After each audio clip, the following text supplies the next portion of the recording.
Welcome to the Faster Podcast by FLO Cycling, the podcast where we talk about anything and everything that makes you faster on your bike. This is episode 17, and today we have Jim Manton from Aero Sports joining us on the show.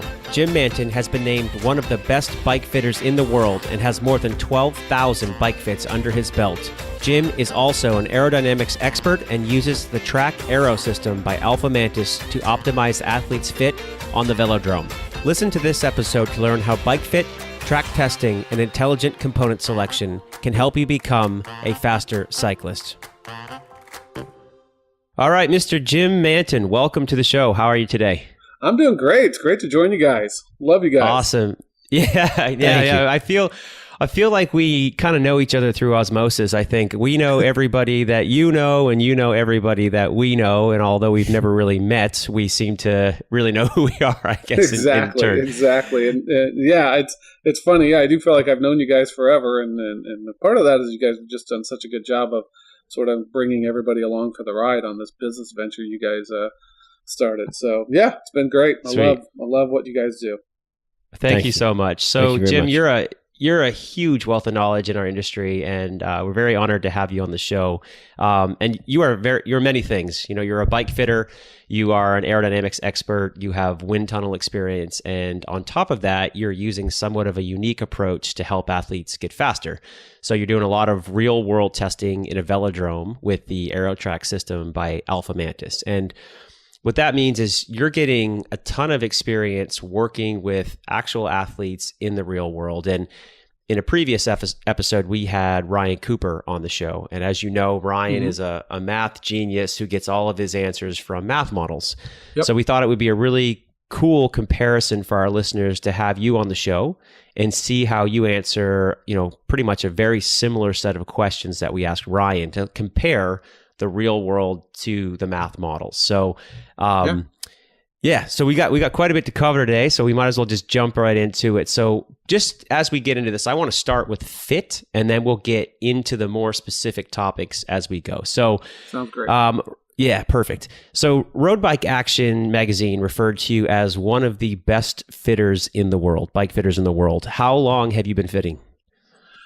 Well, that's a good question. It started as a hobby. This was never supposed to be a business. I raced when I was younger. I didn't even race here in the U.S. What's really funny is I went and screwed around in Europe and raced there and did pretty well. But I fit my friends, family, anybody who asked. I would just fit them to their bikes. It was just something I was interested in. I'd studied kinesiology in school, and so it was just my thing. And most people would be shocked to learn that I'm actually a retired narcotics detective. And most people have no idea that that's true. And so when I retired for medical reasons, I ended up opening a bike shop. And I hated owning a bike shop. I despised owning a bike shop. But we became really well known for our bike fits. And so I ended up that was my day. I did bike fits all day long in this bike shop I owned. And finally, to be honest, I just got sick of owning a bike shop and sold it and just kept fitting. And it turned into a business, and I never meant it to. The original name of the business was Final Fit, and we moved over to the Aero name once we were doing aero testing. But I always joke it's kind of like porn. I ended up here. I never meant to be here. Cool, but I love it. I love every second of it. I do not work for a living. That's for sure. Yeah, that's we always say. We want to say that it's something you like. How many bike fits do you think you've done in your career? Oh boy, that's a great question. I do. I see 10 to 15 people a week. That's about all I can handle mentally, because it does wear you down mentally. So you figure 40 to 60 a month. So you figure I've. Between owning the bike shop, all the fits before, and all the fits in the 13 years since the business started, I'm probably well over 12,000, 13,000 at this point. I honestly don't know how many people I fit, but it's a lot. Okay. Wow.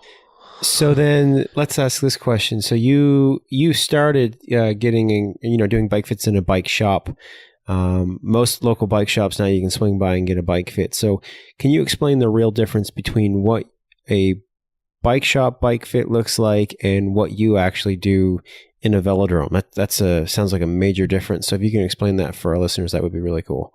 Yeah, well, we're definitely different than a typical bike shop fit, and what a bike fit is anymore is, boy, it's a tough one, because bike fit has really been turned into a marketing tool to sell product, which I totally understand, and I understand that's a good model for many shops, but we don't really care about selling product. We care about fitting someone to their bike and getting them in the best position they can be in, the most ideal biomechanical position, and oftentimes, of course, the most ideal aerodynamic position. And those two things work well together, as it turns out. So yeah, we go a lot deeper than a typical bike shop fit, and the equipment we use. Even before motion capture was around, I was always trying to find, a new way to do things. I started using video long before I think really virtually anybody else started using it, and I would put markers on people and videotape and literally use Photoshop to try and draw angles and measure angles, because I never believed in static measurement of position. So, we just go a lot deeper with the equipment we use and what we're looking for. For us, it's about performance. It's not really about selling anything. Nice. And we've talked in the show before about the importances of bike fit. What is, from your perspective, what are the key things for a bike fit, and why does that help an athlete? Well, first of all, you just want to perform at your best, right? I mean, you want all this effort you're putting into riding a bike. You want to make sure you're getting as much out of it as you can. So that's really, what we're aiming towards. How can we make you optimal on that bike? How can we get the most out of your effort? But then the other thing too is, this is a repetitive motion sport. And if you're in the wrong position for the right amount of time, you're going to end up injured. You're going to hurt. And we always tell people there is no such thing as normal pain. It really should not hurt to ride a bicycle. You might get fatigued, but it should never hurt. And I'll tell you, most people don't realize this either. Over half our clients are women. We have a really strange percentage of clients, and women especially just assume it's supposed to hurt them to ride a bike. Of course it hurts. I'm riding a bike, and really? It's one of the hardest things to get through to women is no, it's not supposed to hurt you. It should actually feel really good to ride a bike, but they're used to it. They're used to pain. Huh. Yeah. Did you have any riding experience on your own before you got into the sport? Were you I know you said you raced over in Europe and stuff like that, but did you have a good experience riding from a fit perspective, or were you in pain all the time? How did that work for you? No, what's funny? I actually grew up racing BMX. I was a pro BMX kid. Not very good, but I was there. And I got sponsored. That was about as good as I could get. And then, like every kid, when he was 16 years old, I stopped riding my bike because I got my driver's license. But it's funny, when I went to Europe just to screw around, I didn't have any money, so I was riding bikes and rode with people. And they said, hey, you should come race with us. And so that's how all that ended up being. But no, I always, because of my studies in kinesiology, I always knew biomechanically what felt right and what felt wrong. And I knew pain was not normal. So I always adjusted my position to get rid of any pains I had. And really, I was my own guinea pig for a long, long time. What worked and what didn't work, I learned quite a bit. And then once I actually started getting real education in bike fit, it was funny. A lot of what I had sort of figured out through the years was exactly what was true. So kind of got lucky, maybe. Nice. Cool. And if I'm not mistaken, you use Retool. Is that correct? We do. Currently, we use Retool, which is a great motion capture system. We're probably going to switch out to a new system here in the next few weeks. Cool. So for our listeners, can you explain what Retool is and how it works? And then if you don't mind... Retool... go ahead. I was just going to say, if you don't mind, if you're going to get a new system, can you explain what that is and what benefits that's going to bring to a bike fit? Sure. First of all, Retool, I've been using Retool really since its inception. That's 14 years ago, maybe more now. Yeah. And it's a motion capture system. That's what it is. It's a really cool measuring tool. It doesn't tell you how to fit anybody to a bike. It just measures you really well. And really the key to motion capture, whether it's video or the type of motion capture system that Retool is, which is infrared, and using cameras to triangulate where sensors are in your body, it's it's all about measuring you while you pedal your bike. That's really key for us. Is it's so much more accurate to measure your joint angles while you're pedaling versus trying to take static measurements like we're trying to measure your knee angle. I remember when I first started fitting, and this used to be taught in Dan Enfield's FIS class, and it worked okay, but we used to literally catch someone's foot at the bottom of their pedal stroke and try to mimic their foot position and knee position, and then measure that as their knee angle at the bottom of the pedal stroke. So we would literally catch it, and I'll be honest, it worked okay, but certainly that's motion my garage capture, system. it worked, but motion capture is far more accurate, and then we can dig really deep into that data. Once you really understand what some of this data means, you can start really digging deep and identify biomechanical issues or how the body reacts to changes you're making to know whether or not those are better. And so, one of the funny things while I'm fitting people is I'll be fitting someone and I'll look at their pedal stroke and go, oh, you started riding mountain biking. And they look over at me like, how the heck did you know that? And it's because mountain bikers and BMX riders, at least if you started cycling on the dirt, you're going to pedal differently than someone who hasn't. They have a very different pedal stroke, and it's actually a very good pedal stroke, a very efficient pedal stroke, but they pedal differently. And you can see it if you know what you're looking for. And motion capture really allows us to see things like that. Really? Okay. How do they pedal differently? It's funny. They pedal flat. Their heels are very low through the pedal stroke. So, everybody thinks they want their heels low through the pedal stroke, and really it's not natural for most people. But mountain bikers and BMX riders, if that's how you started cycling, you traditionally will have a very low heel height through the bottom of the pedal stroke. So road guys who convert to mountain, do they get there or do they keep the higher heel position? That's a good question. I don't know that I've ever thought about that or even looked at it. What I've surmised, what I believe is the reason you develop that is because you're on loose terrain, rocky terrain, steep terrain, and you really need to develop a very consistent production of power. And so I think that's why you see that. And I know everybody would love to mimic it, but quite frankly, most people, it's just not natural. And so okay. I know everybody tells everybody, oh, push your heels down through the pedal stroke. And for a lot of people, that's actually really bad advice because they're not capable of doing it. But yeah, mountain bikers and BMX riders. And then so therefore, you have to recognize that and understand that person is never going to come to what, for instance, Retool would consider the correct heel height because they have a range of angles where your heel should be, the range that your ankle is. And so you're not going to be within that range. So you have to recognize that right away and realize that person will never be in that range because normally when people are as low as a mountain biker, it means their saddle's probably too low and they're pushing their heel down trying to get more extension out of their knee. But not these people. These people, it doesn't matter how high you raise that saddle, they're gonna have their heel flat through the pedal stroke. So interesting. So you could end up with a really high saddle real quick if you're not careful. Okay, interesting. And so what's the new system that you're looking at? Well, we're actually trying to decide on the system we're going to use. Basically, we want a more robust system, something that's much faster, something that's 360 degrees around, a little more portable too. So, it's not something that your typical bike shop is going to have. Even Retool is so expensive that right. I don't think anybody should expect a bike shop to have that kind of equipment. It's very, very right. expensive. But this system will just kind of take us to a whole nother level and allow us to conduct analyzation we just can't right now. That's really cool.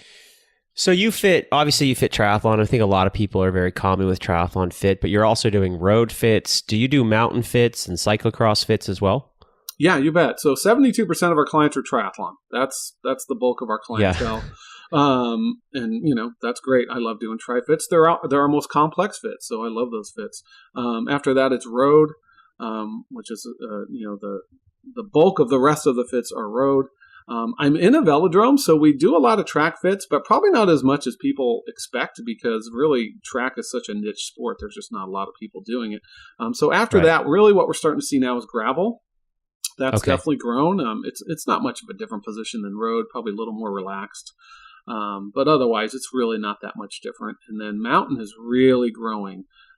It's growing quite a bit. But mountain bike fit, it's different because that's such a dynamic position. You're all over that bike. You're fore and aft on that seat.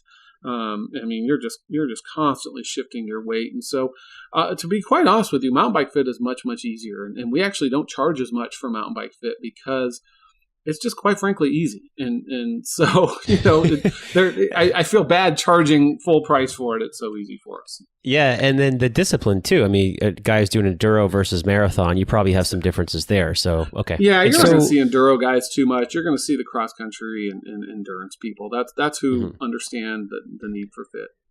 Okay. So we had a recent podcast with Nate Pearson from Trainer Road, and he just did Leadville. And he was talking about all of the benefits of a really good bike fit on a mountain bike. You bet. So even from an aero perspective, from the gear choices, from fueling, all that those sort of things that you're doing, what is it about a mountain bike fit that makes it easier? Are you not taking into consider as many aerodynamic things, or why is it easier? I'm not quite sure why that would be. Yeah, Aero is certainly not much into play. I mean, Leadville's a whole different animal, though.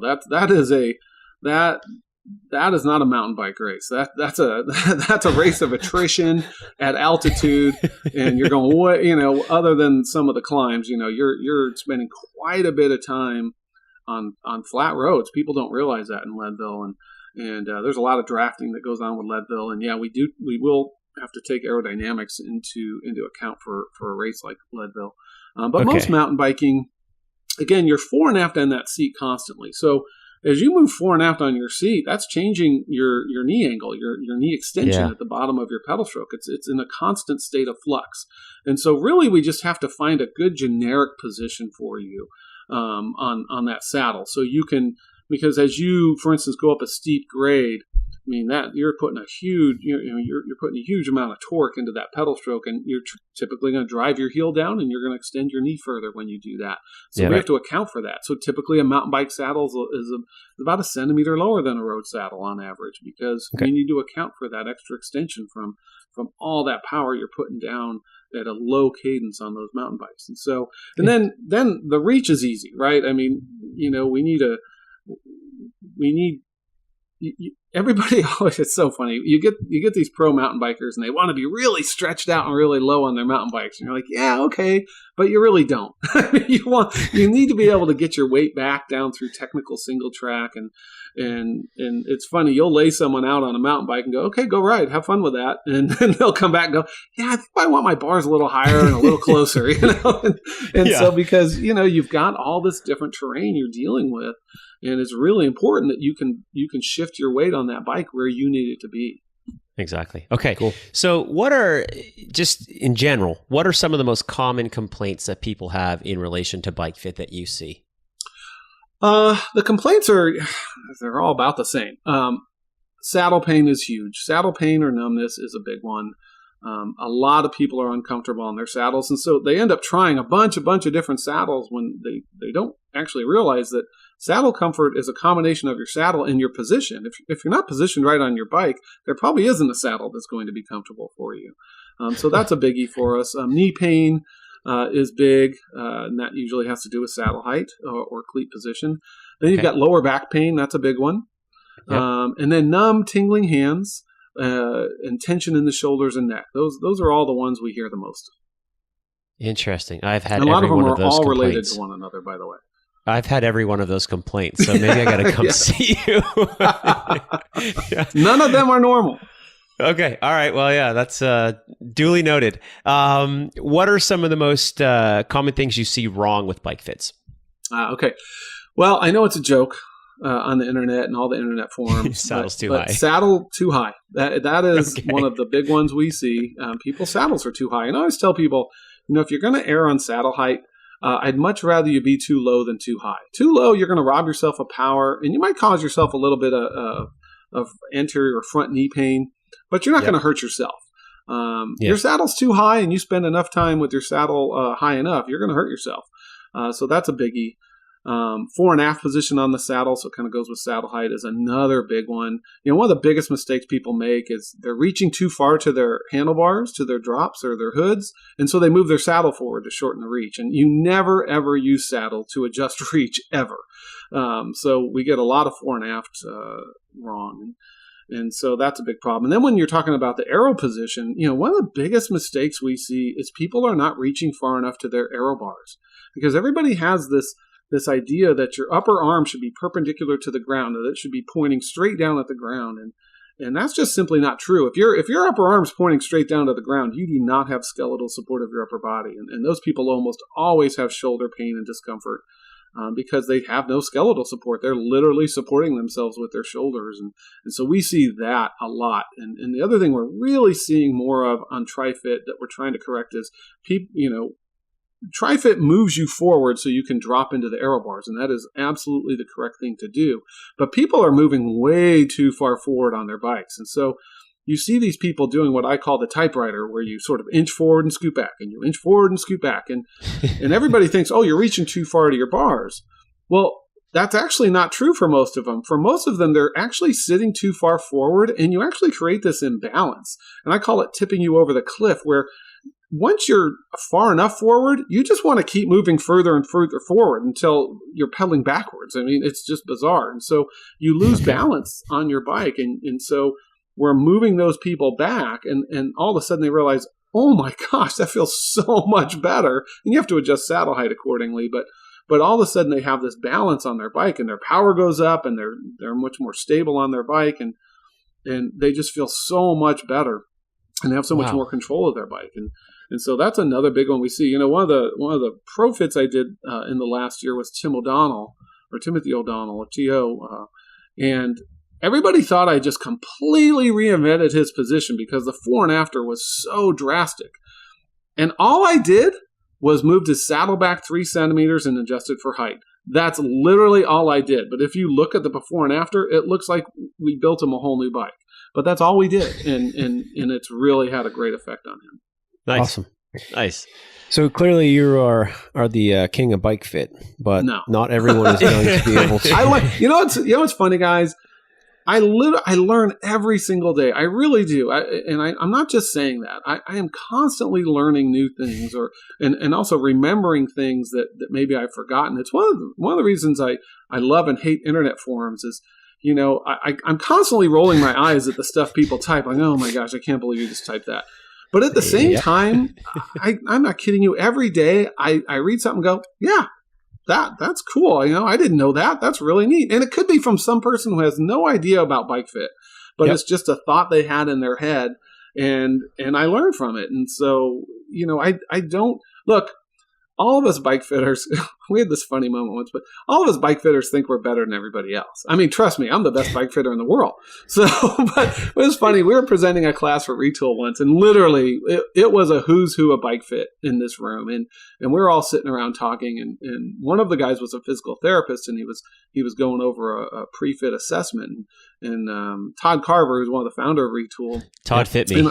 Todd is awesome. Yeah. I love Todd. He's a great guy. Such a great man. And, and so we're sitting next to one another, and we're both kind of like, yeah, well, this is our weak point. We're not very good in this. And there was a slight pause, and I go, I'm better at you than everything else. And everybody just started laughing because it's how we all think. We all think we're better than everybody else. But not the king, certainly. I'm learning all the time. All right. Well, for this show, we're gonna assume that you're the king. So the Do question, I get a crown? We'll get you a we'll crown. send it to you. Sweet. We'll get you one. We'll put like a little emoji thing on your head here in the video or something. We'll figure it out. So some of our listeners are obviously going to want to get really good bike fits. They're probably going to want to come out to see you and then recognize that you're in LA. Am I correct? I am in LA. I'm at the StubHub Center in Carson. There you go. So for the listeners who are not going to come to LA to get a bike fit, what can you tell them to ensure that they're going to get a quality bike fit from somewhere in their area? It's a tough one. Like I mentioned earlier, unfortunately, bike fit has been sort of now being used to market to people and to sell product to people, which drives me nuts, but I do understand it. And certifications anymore, I don't know how much they mean. You go to a 2-day fit school and you're certified. You don't really have to prove anything. You're certified. You go 2 more days and now you're a master fitter. And trust me, I've taught those classes, so I'm as much to blame as anybody. But I think we've really watered it down a lot. And so I think experience has a lot to do with it. I think you need to look at a fitter's body of work, see what they've done, Are the people who've gone to him, are they happy with their fits? Are they comfortable? Trust what you see. Does it look right? If it looks wrong, then it probably is wrong, to be honest with you. Right. And so I think experience has a lot to do with it. I really do. And it's funny. There's probably a lot of people who don't want me to say this because everybody's trying to dumb down bike fit. And if you look at what's going on out there in the world of bike fit, you can see it's not working very well. But there's an art to bike fit. There's an art. In fact, I tell all my clients, as much data as I present you and as much as a type A person as I seem, I'm actually a flaky artist. That's what I am. This is an art form to me. And so, which is why no one can ever get a hold of me.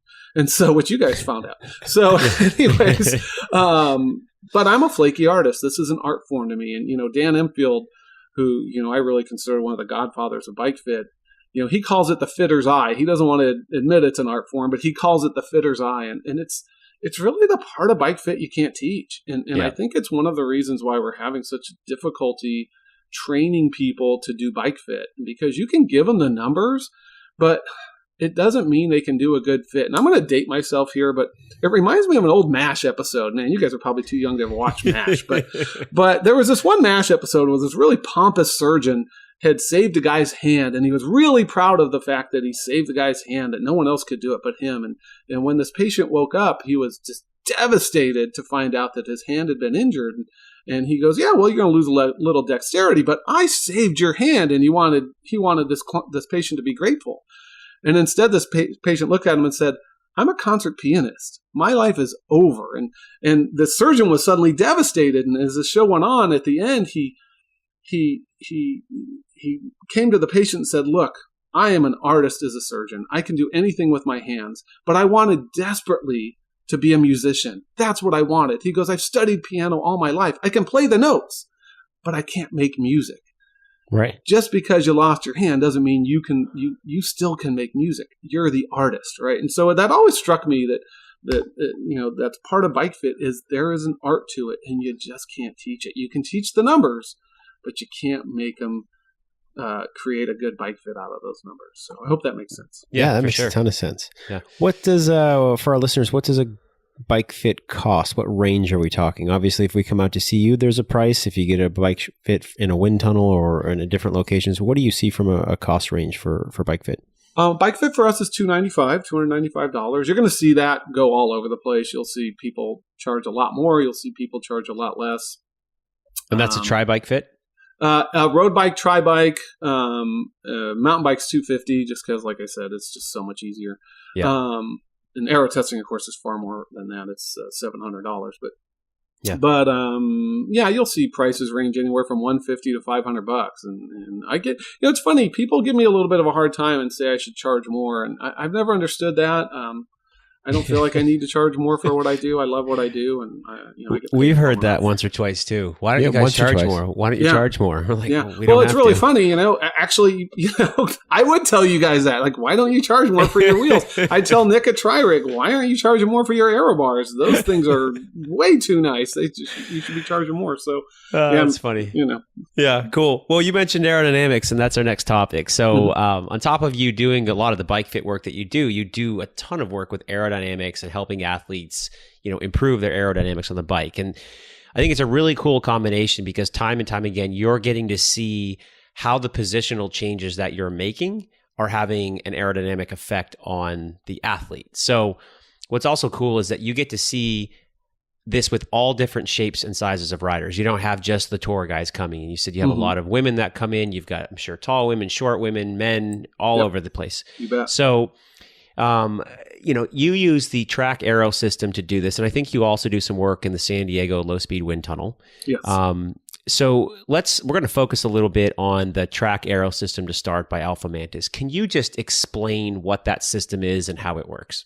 Yeah. So it's actually at its base, it's actually really simple. It's software, and what we're doing is we're recording your power and your speed, and we're just, in the end, all we're doing is comparing how fast is it, how much power is it taking you to go a given speed. That's really all it is. And it's far more complex than that. And trust me, the math is way over my head. But in the end, that's what the system does. It just, there's so much baked into the algorithm that it ends up being extremely accurate because, for instance, I remember when we first started using it, we had a test rider and he would ride an Aero, and if he just rotated his hands from on top of the bars to under, and didn't do anything else, there was a massive difference in drag for this particular rider. And I was just shocked that the system would be so sensitive. And it's all in real time, by the way, so we can see it happen as he's moving his hands. And it was really fascinating to me when we first started using that system, how incredibly sensitive it was to change. But in the end, how much power is it taking you to go a given speed? We don't care how much power you're putting out. We don't care how fast you're going. It's just comparing it. That's what it's doing. And on a velodrome, we have a known distance. We have an exact diameter of your wheel. So we know exactly where you're at on the track at all times, which means we know exactly what your lean angle is. There's all kinds of great stuff baked into the system. But yeah, in the end, that's what we're doing. It's pretty simple. Super cool. Okay, so let's talk about how that system compares to a wind tunnel. Are the results that you're getting from the Alphamantis system comparable to a wind tunnel, or are they as good as what you get from a wind tunnel? That's a great question, and I don't want to start a fight, but what we're going to do is we may. So I'll give you an example. So first of all, the beauty of the track Aero system as opposed to a wind tunnel and bike fit, by the way. In the wind tunnel and during bike fit, we're holding you still. The bike is not moving underneath you. You are not interacting with that bike the way you normally would. Okay. And so what the track system does is it reintroduces that component. And as it turns out, there's a lot of interaction there. So it really helps. But I'll give you a great example. Amber Neben is my client. And just before she won her last World Time Trial Championship, we had to completely reinvent her position because of an injury she had. And so anyways, we took her into the tunnel one day, and then we took her out on the track the next. And as we tested all the same things over again, the differences in drag were pretty much the same, from helmet to helmet, from article of clothing to article of clothing to position change. The differences were pretty much the same. They for the most part, agreed with one another to within a couple of watts. But the numbers we got from the track, and now Amber's a really good track rider, so you have to understand this, but the numbers we got from the track more closely followed her real time in the world. So, we were able to predict her time from the track session better than we could have from the wind tunnel session. But they were really close, just to be honest with you. So one, we reintroduced that component of interaction, and two, it's just a heck of a lot cheaper. Yeah. Okay. So cool. You've said a lot of pros for track testing versus wind tunnel testing. Are there any? You do work in the San Diego. I can't talk in the San Diego low speed wind tunnel. Do you see any specific advantages in a wind tunnel versus on a track system? Oh, you bet. So first of all, here's the problem with the track system. It's low to no yaw, right? We're not getting any yaw out of that. We're getting some in the corners, but we're not even measuring that. So it's all baked into the entire or overall drag number. Whereas in the wind tunnel, we're getting those. We obviously can do yaw sweeps, and then we have much more control in the wind tunnel, obviously. So one of the problems with track testing, especially in Carson, by the way, Carson is a really tough track to ride. Most people don't know that, but Carson, the shape of the Carson track is very elongated. So it has long straightaways and really tight corners, which is not necessarily the easiest thing for someone who's never ridden the track to get used to. And so we can tend to get a lot of variability between runs. And so that then causes us to have to retest several times, go, okay, let's make sure we can repeat these numbers. Or we see drag reducing with every change, but is that drag reducing because, well, we did something good and we reduce their drag, or they just get better at riding the track, right? So So we go back and forth just to make sure that the numbers we're getting are true numbers. And so that's the difficulty with the track is it's funny. You'll come to the track, and after 5 minutes, you'll get over the intimidation factor, and after about 5 minutes, you feel like you're ready. You're ready to test. And I'm like, nope, you're not ready to test. You're gonna spend another 15, 20 minutes riding that track until you're bored. Right? Until you forgot the fact that you're riding the track, and that's when we know you're ready to ride the track. So that's the problem with that. Whereas the wind tunnel, that's all controlled, right? We can We've got the bike is controlled. Your effort, even when they tell you you're riding 250 watts, you're not riding 250 watts in the tunnel. That's just not true. And but we can make sure that the position is replicated. At the tunnel in San Diego, just like all tunnels, they draw the outline of the rider to make sure everything matches up. And so control is for me the biggest thing in the tunnel is control. And then, of course, I can't test wheels. You don't want to come to us unless you're racing track. You don't want to come to us to test wheels. It's not super useful to you. You need yaw numbers. You guys know that better than I do. Yeah. So I'm going to make fun of myself for a minute. I was going to do it, so you might as well just do it yourself. I'll make fun of myself. I'm totally comfortable with that. I was recently up in Calgary, Alberta, working with the team from Aero Lab. We picked up one of their sensors for some testing. It's actually a really cool sensor, but I want it. There's 2 days of training. Day one was on a velodrome, an outdoor velodrome, and I've never ridden on a velodrome before. So I was up there working with Chris, who's the guy who developed the whole thing, and he's got me out on the bike, and I start riding around the velodrome. Now, to my defense, it had poured rain. The whole velodrome to me looks like a shiny ice surface. It is in Canada. I'm not going to say what month it was, but I'll just I won't mention it was the summer. But I'm riding around the velodrome, and I'm in basically the entry lane, the starter lane. I'm not even going up on the walls. And Chris looks at me and goes, "Are you going to go up on the walls?" I'm like, "Nope, I'm good. I'm going to stay right down here." So I didn't even go up.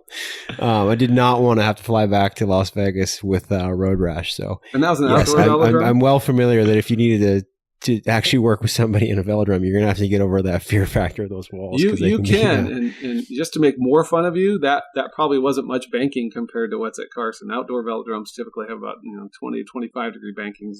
Carson's got 45 degrees of banking. So. Whoa! Oh, no way! I have some pretty good stories about that. Actually, we have people fall. I bet you do. But it's funny. If I start talking too much, just tell me. But we had both Julie Dibbins and Leanda Cave come in to test, and they were just awesome. They were so much fun. And we tell them, hey, you got to be going a certain speed and pedal through the corners because otherwise you're going to slide off that track. And Leanda didn't really pay attention to that, and she ended up sliding down the track. She got this little skin on her knees. No big deal, right? And we continued the testing then.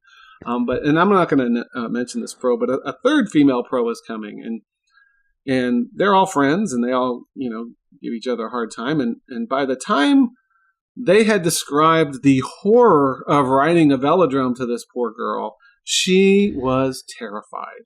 She would not get on this track, and her sponsor had paid for her and another very top pro to come that day and test. And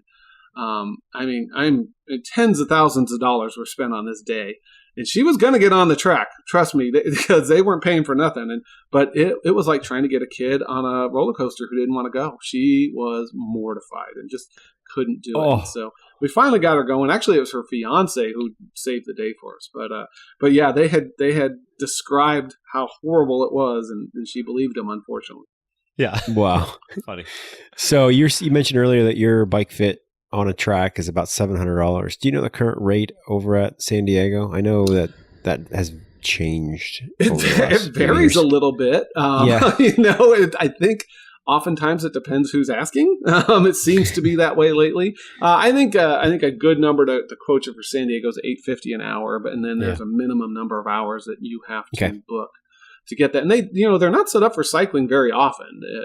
They have to shut down the tunnel for an entire day to set it up for cycling, and then I believe it's 2 days to actually take it apart and set it back up for their other type of testing. Wow. So they're not set up all the time. Probably I would say 5 or 6 times a year they set up for cycling. So I'm going to take a guess here. If you're looking for one tool for a fit, the velodrome or the wind tunnel, it's really going to depend on what you're looking for. If you're looking for just yourself on the bike, sounds like the track is a pretty good option. But if you're looking for gear-specific testing, it's probably going to push out towards a wind tunnel. Is that an accurate statement? Yeah, I think so. And even, look, we're all hoping the Holy Grail is going to be these Aero sticks, right? That's I can't wait. I mean, when we're done recording here, I'm going to be all over you guys to introduce me to the Aero Lab guys. So, we need Aero sticks. And if they work as well as we all hope they do, I think we'll probably see the end of velodrome testing, to be quite honest with you. Okay. But wind tunnel will always be around because you always need that controlled environment. And you always, for you guys testing wheels, you can't sit there and test for 4 days hoping you get the right yaw sweeps, right? So, no. So we're always going to need the tunnel. But I really do think we'll see the end of velodrome testing, or at least we'll go to velodromes outdoors where it's much, much easier to conduct the testing. But because we have the Aero sticks, we'll be able to get that drag. So that's so for now, yeah, you're right, but we're not far away from Aero sticks, I'm hoping. Okay, cool. So the time that John and I have spent in a wind tunnel, we've learned that the smallest changes, surprisingly, can make these massive differences. And it's things that people wouldn't even expect would make big differences. We've also learned that what works in one situation doesn't always work in the other situation and in another situation. And a prime example of this would be bike helmets. So the bike helmet that works for one athlete really, really well may be terrible on another rider. Okay. Yeah. So for these next few questions, let's try and take that variability out of the equation. So, helmet A works on athlete A, but it doesn't work on athlete B. Mm-hmm. What I'm trying to figure out if there are any golden rules when it comes to aerodynamics and bike fit. So are there any common mistakes that you see a lot of athletes making when it comes to bike fit that are negatively affecting their aerodynamic performance? Okay, yeah. So let's take, position's always going to be the biggest, right? I mean, Yep. When you talk about where the biggest aero gains are, it's position. There's no doubt about that. But let's just assume the rider has a really good position. The biggest mistakes we're seeing is one, their head's up in the air. Their heads, your head is just a big giant cylinder, and really, other than a flat plate, a cylinder is about the worst shape you can present to the wind. So you got to get your head low, but it has to be natural, right? If you're constantly trying to force your head low, it's just not going to work for you. You're not going to be comfortable, and so you need to make position changes that allow you to keep your head low. So that's a biggie. The other big one is clothing. I think we've sort of been at the forefront of changing people's and how they think of clothing and how important it is, and so that clothing's got to fit you. It has to be tight, and we have that mantra that everybody has heard by now that skin is slow. Skin is a terrible aerodynamic surface. So you want to cover it with clothing, but so we say skin is slow, but wrinkles are worse. Because wrinkles in your clothing will just kill you aerodynamically. And so I thought you were talking about skin wrinkles. It's huge. Yeah, skin wrinkles are probably really bad. Yeah, we heard that. Who was I talking? I was talking to the guys at Trainer Road in Kona. We did an Aero presentation in Kona, and I think he was there. Somebody said that the difference between wrinkles on your tri-suit and no wrinkles was something like 8 minutes in Kona, which I was a bit surprised on. That's a lot. It could be. You have to have a really bad starting point to, 8 minutes is pretty significant. I think you're talking 8 minutes. You're talking close to 25, 30 watts. So, that's, for an average a lot of person, wrinkles. That's a lot of wrinkles. So, it's not abnormal for us to see, if someone's got a good sleeveless 2-piece tri-suit that fits them decently, it's not abnormal to see a 10 to 15 watt decrease in drag when they go to a good, well-fitting sleeve suit. And there's a great story if you guys ever want to hear it, and how the whole sleeve tri-suit thing came to be. But yeah, let's hear it. Yeah, well, it's really funny. And first of all, a lot of people think that I created the sleeve tri-suit, and it's not true. Pearl Izumi actually had a sleeve tri-suit before anybody knew what sleeve tri-suits were. And the funny thing was they couldn't sell them. In fact, they were on backcountry for like $60 at one point. But it's a great story. It's actually how skin is slow, how that mantra came to be, because Alphamantis was debuting this system to the cycling world back in 2012. And it was national federations, manufacturers, Pro Tour teams were there, all looking at the system. And our test rider was this great guy, and he started riding around in a sleeveless tri-suit, and, he did a test on the velodrome. We got his drag number, and then he put a full skin suit on. And the drag dropped like a rock, and people were just shocked. I mean, people were staring. Everything was being projected onto a big screen, and people were just staring at it in shock. In fact, there's actually a photo of this somewhere out there on the interwebs that shows everybody leaning into the screen. But in the background, there's one guy who just looks bored out of his mind. And it's Paul Harder from Trek. Paul, I don't know if he's still at Trek, but he was their aerodynamic guy or one of them at Trek. And he was just so unimpressed in the drop and drag. And I think it was Andy Francione from Alphamantis who looked over at him and said, "Hey, that's pretty impressive, right, Paul?" And Paul is a very dry guy, and he goes, "Yeah, skin is slow." That's how that phrase was born.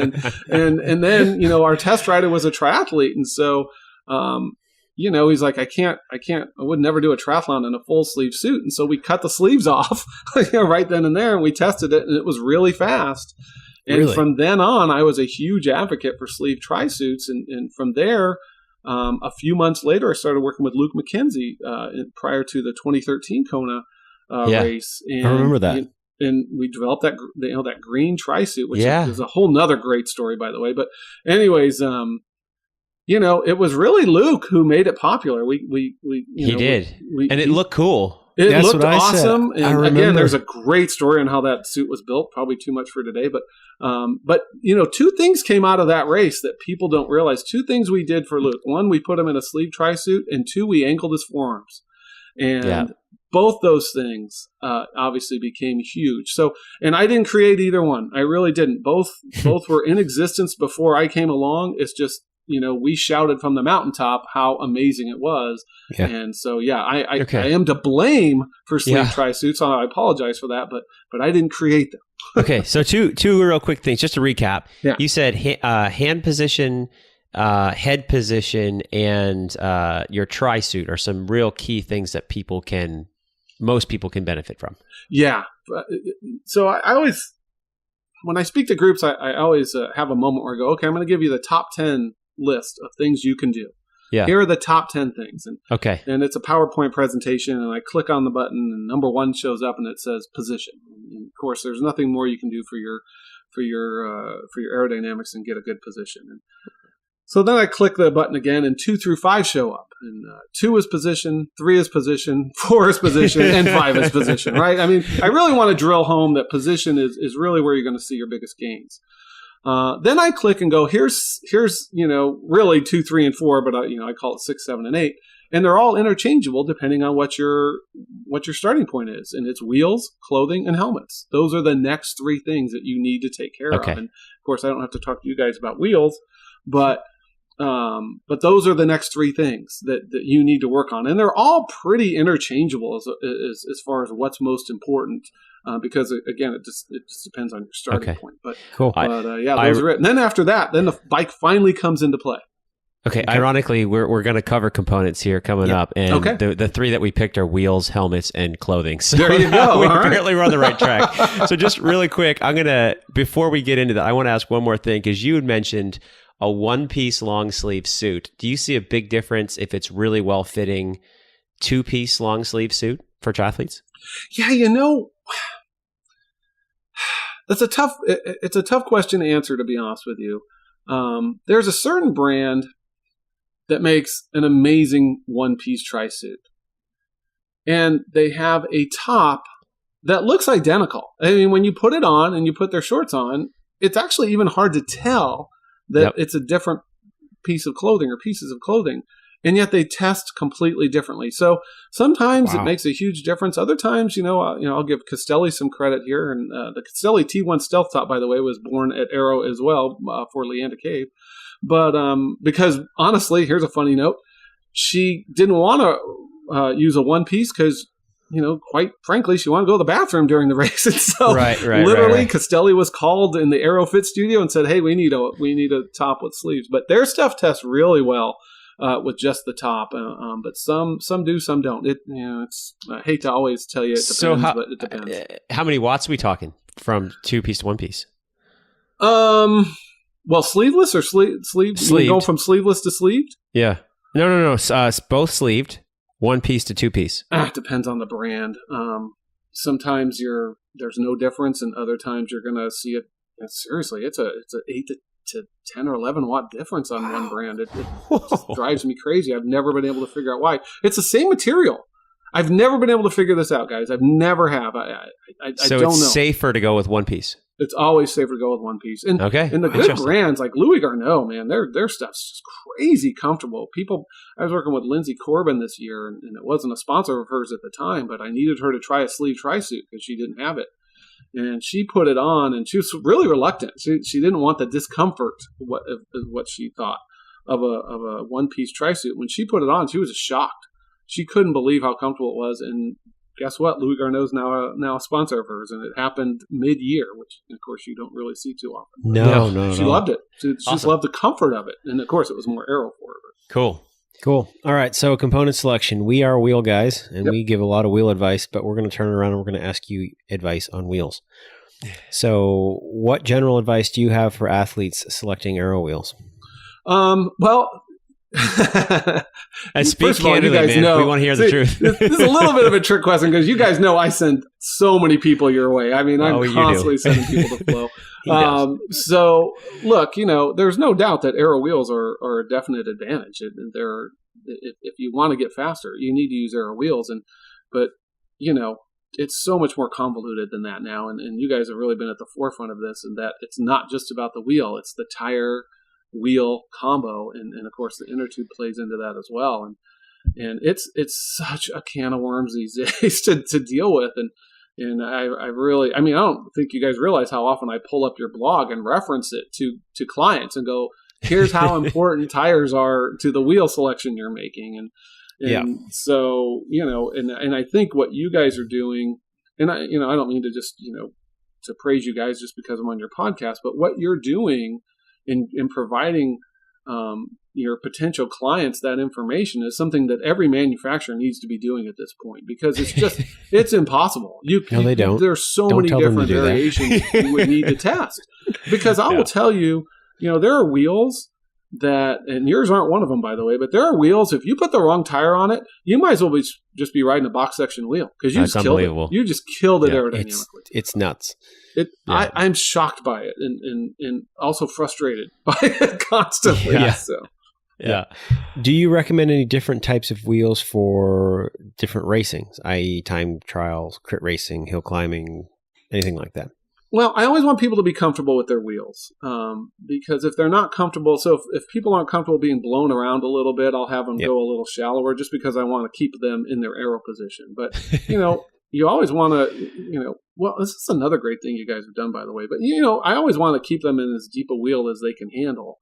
Correct. But one of the great things you guys have shown is as long as you have a good aero profile, yes, the depth of the wheel matters, but the profile, the shape of that wheel is more important than the depth. You're gaining more from that than, as you go deeper, you're getting a little bit faster, but the gains aren't as huge as people think. And so that really, again, I reference your blog to clients all the time, where it puts people's minds at ease, where, they can't handle the super deep front, but hey man, put a 60 millimeter front on there, and that's crazy fast actually. And so, so it really helps them. So I try to get them to go as deep as they're comfortable with, but if you're fighting the bike and you're coming out of Aero because you're afraid, well, man, those wheels aren't doing you any good now.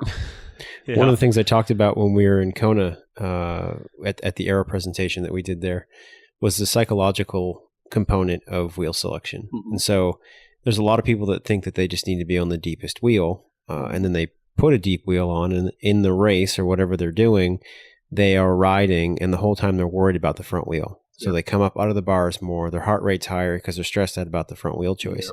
And I've always said, you're better off putting on a shallower wheel and being comfortable with it and not thinking about it, as opposed to that taking away from your day on the race. And so I 100% agree with you. It's very important to get a good wheel, and depth is important, but it's not the main thing that you need to be thinking about. Yeah, absolutely.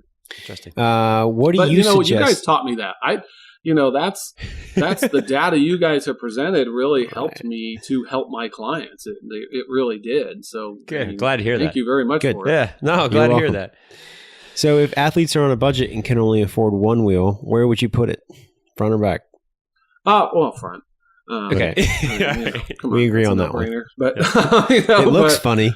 But front wheel. But look what you guys did for that part of the industry. It's pretty easy to afford too now. Yeah, there you go. Yep. And then this is something that people talk about a lot, and sometimes we've been questioned about why we don't test it more. And it's the interaction of wheels and frames. So one thing that we look at when we go to a wind tunnel is how do we try and control as many variables as we can? And when you start adding frames and a number of different things in there, your variable selection goes essentially to infinity. Yep. So you've seen a lot of people that come in and ride on bikes. You probably don't test many individual wheels. Mm-hmm. Have you ever been able to determine anything or say, hey, this is a general rule that we've come up when you're looking at the interaction of wheels and frames? Honestly, no. I'm flabbergasted by it. And I'll give you a good example that most people probably wouldn't think about because it's track related. Because not many people build track wheels, right? Sure. Mavic leads the way there. And you have a frame on the track from Cervelo called the T4, which is amazingly shaped like their old P4. And it's got really thin. There's not much room there for much of anything. And when everybody kind of agrees that the fastest wheels on the track are Mavic double discs, right? Yep. But they barely fit in the Cervelo, and so. Logically you want to say, well, cow, there's just no space in between these wheels and the chainstays, and that must be, trapping air and making them go slower. But let me tell you, a Cervelo T4 with double Mavic discs is about as fast as bike as there is in the world. And really? And then, then you have people argue that you need space, and I just have never found it. Now, I'll be honest, haven't looked at it a whole lot. That's not in my world, but I have never really seen that all that much, to be honest with you. Okay, interesting.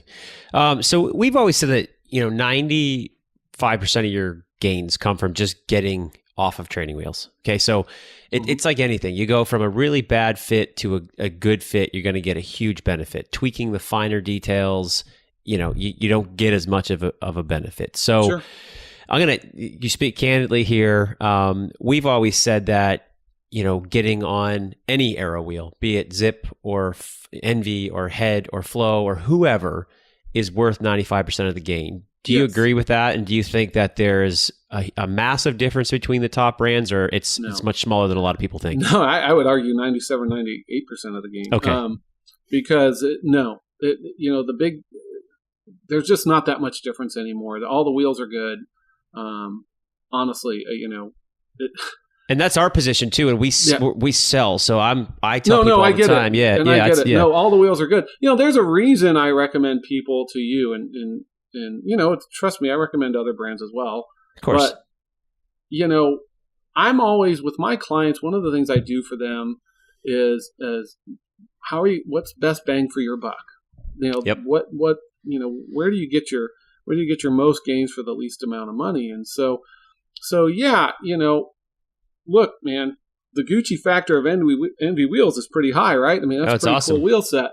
But am I going to spend $4,000 for a set of wheels or $1,000 for a set of wheels and pretty much get the same effect? Cool. And I'm sure there's going to be a bunch of people that hate me saying that, but in the big picture, when you're looking big picture, that's just the truth, and it can't be argued otherwise. And I'll be honest, we're seeing that in a lot of areas now that the frames really just aren't getting any faster, and if you have a really good position, all of a sudden a lot of these helmets are kind of testing the same now because we figured out what works and what doesn't, and there's just not a lot left. There's we're there, as much as I love seeing Aero gains, you look at the Specialized bike that was just released, the new Shiv, which is a great bike. They did a great job with that bike. But the best they can make it look, the very best they can make it look, was 1 minute faster over an Ironman, right? I mean, there's just not a lot left. And, I always joke, and they'll probably hate me for saying this, that, I've been fitting a lot of Trek athletes. And in my opinion, the Trek Speed concept is probably the greatest tri-bike ever made. And it's just an amazing bike. And I've been fitting their athletes for them. And so I always try to get the inside track, right? I want the scoop. I want the gossip. And I say, hey, sure. What's coming? What do you guys got in the pipeline? This bike is old, because it's an old bike.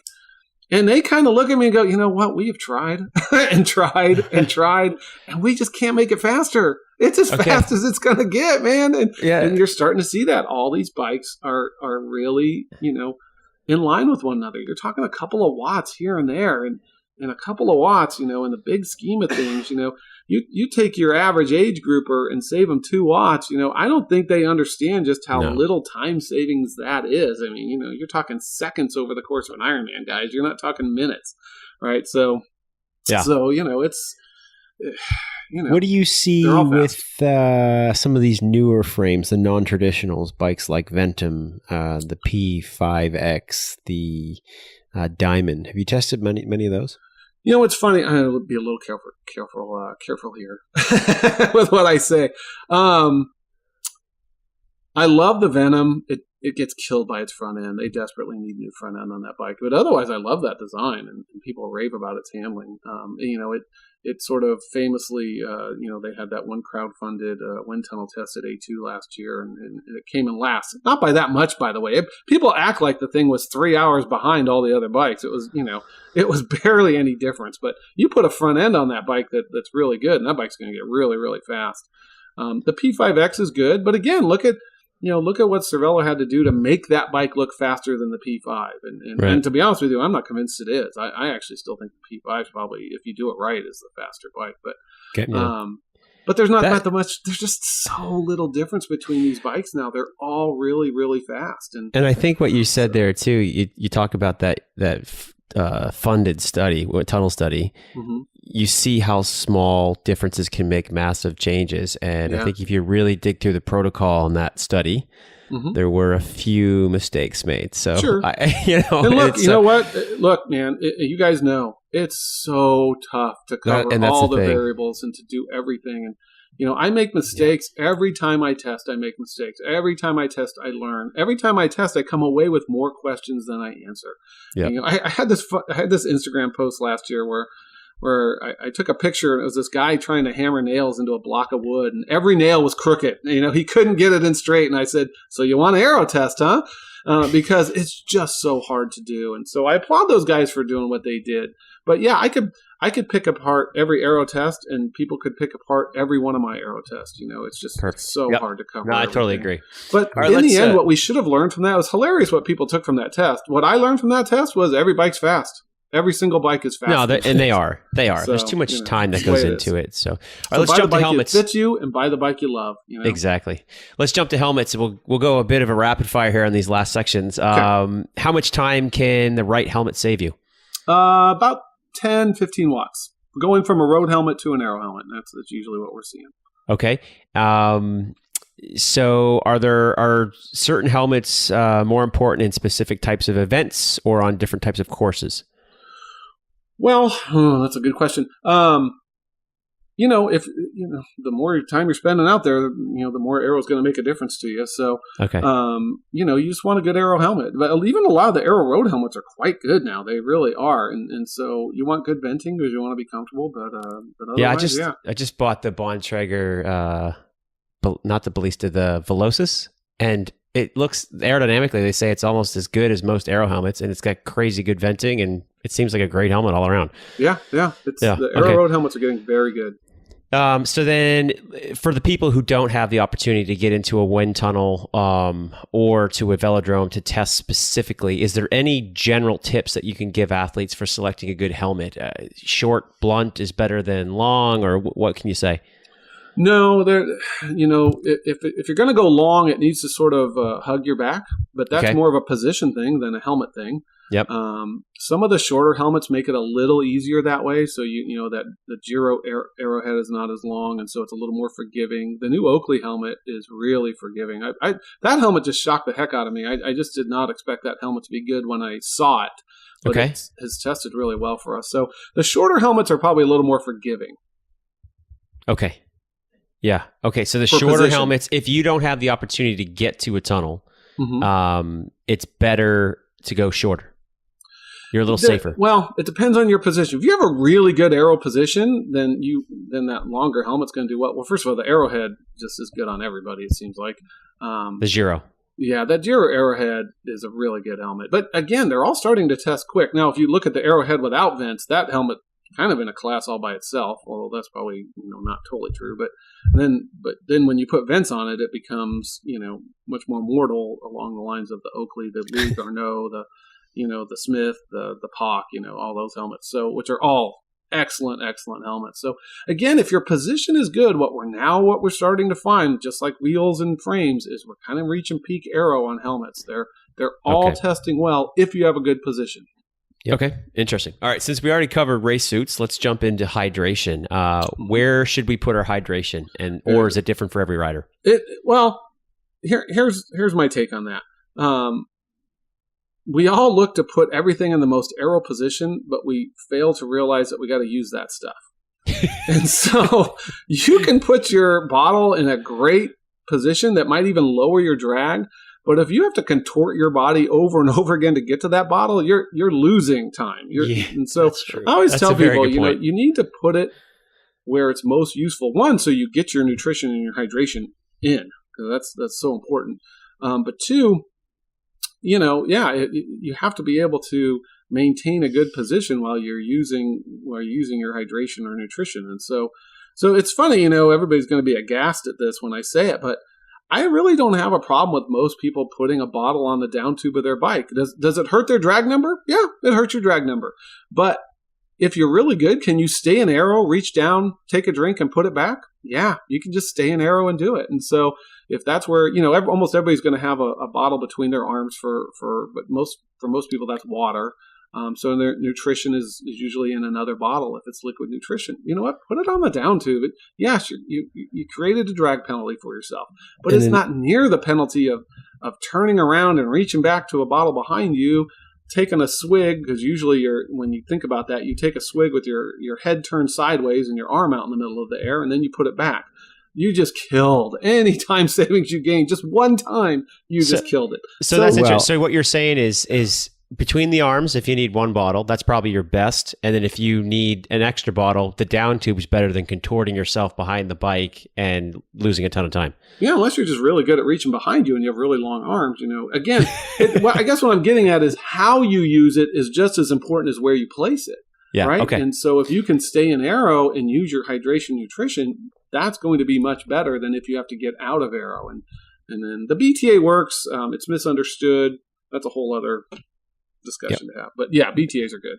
Okay. One thing that we discussed in Kona at the Aero presentation with a group of us, it was actually a really interesting point, is it's the concept of attachment and reattachment of air. And so a lot of people don't understand that if you put yourself in an aero position and you are in a wind tunnel and let's say you're at 0 degrees of yaw where the wind's hitting you directly in the face, the wind or the air that moves around the body means that it's attached. Mm-hmm. Well, as you sweep a profile or you sweep the body that's in the wind tunnel to greater yaw angles, at some point the air becomes detached. And if anybody really wants to see this, there's a video I did on YouTube that shows and explains what air attachment is. So you can definitely check that out. We can put that in the show notes.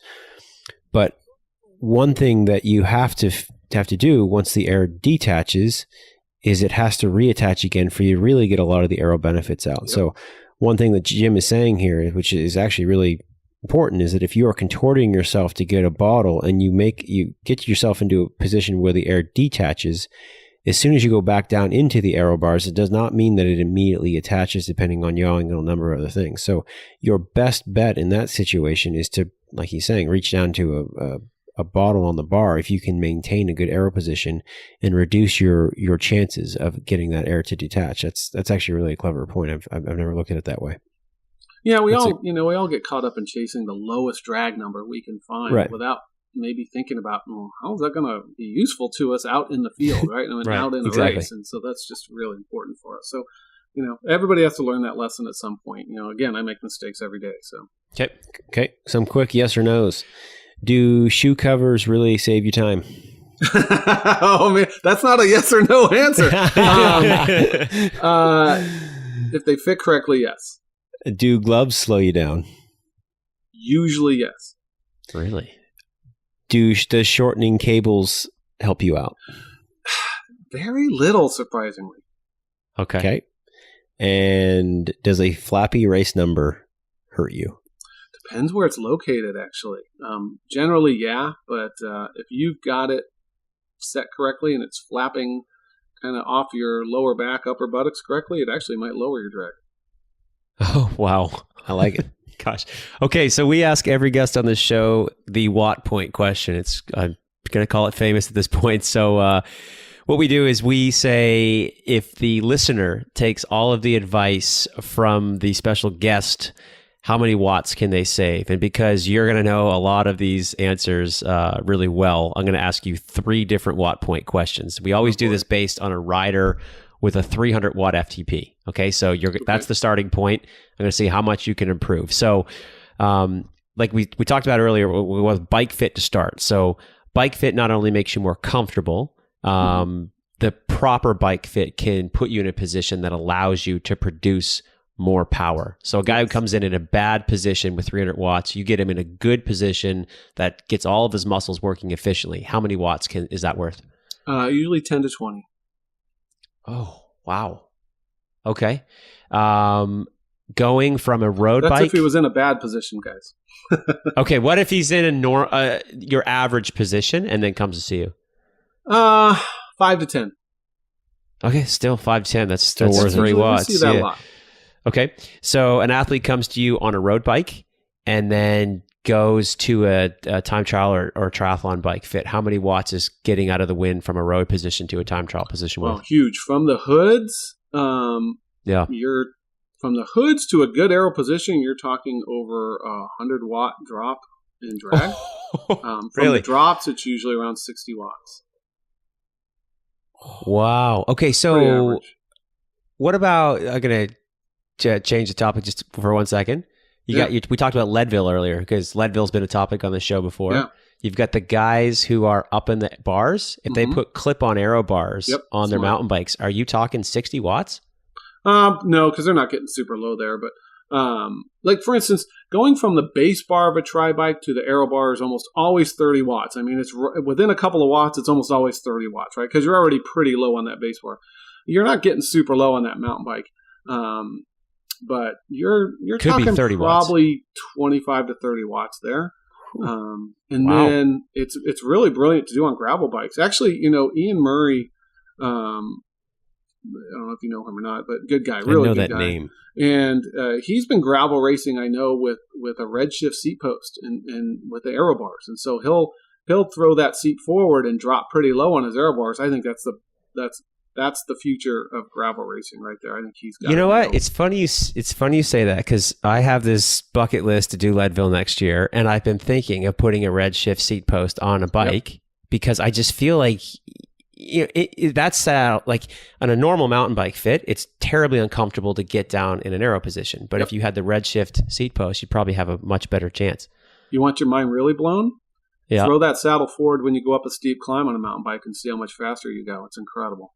You do, because your center of gravity's forward and your front wheel doesn't lift off. Yeah, and so normally, when you slide forward on a saddle to climb a steep climb, you're really shortening the length of your pedal stroke because you're sitting on the nose of that saddle. You're uncomfortable. Now your knee extension is too little. You use the redshift and throw it forward, and you've just maintained your knee angle, and you've got the saddle underneath you, and you will be shocked. I'm not kidding. More people should talk about this with mountain biking. You'll be shocked how much more power you put out going up that hill. I'm really surprised it doesn't come out more. I'm going to have to come see you because I got to get to Leadville. And that's and then last question. So you got your average guy comes in with a normal tri-fit and then you fix it. How many watts is that worth? Usually 15 to 20. Wow. Okay. All right, man. Well, this has been a really, really interesting episode. How can our listeners find out more about you and all of what you do? You always go to our website. That's so Aero is spelled E-R-O, but it's pronounced Aero. It's aero-sports.com. And you can also get us on both Facebook and Instagram, ERO Sports, Aero Sports there. So either one works just fine. Perfect. Okay. Well, we can't thank you enough for coming on the show. This is, like I said, it's been great. Our listeners are going to love it, and we really appreciate it. No, I had a blast. Excellent. Thank you so much. All right, man. Yeah, take care. Thank you for listening to this episode. Be sure to listen to episode 18, where we interview altitude expert Dr. Robert Chapman from USA Track and Field to learn how to acclimate for high altitude races and how high altitude training can help you become a faster cyclist. If you enjoyed the show, please help us by sharing our podcast and by leaving a rating or review. If you want to learn more about our company, FLO Cycling, please visit us online at flocycling.com. That's F as in Frank, LOCYCLING.com. You can also find us under FLO Cycling on Facebook and Instagram. Until next time, ride safe.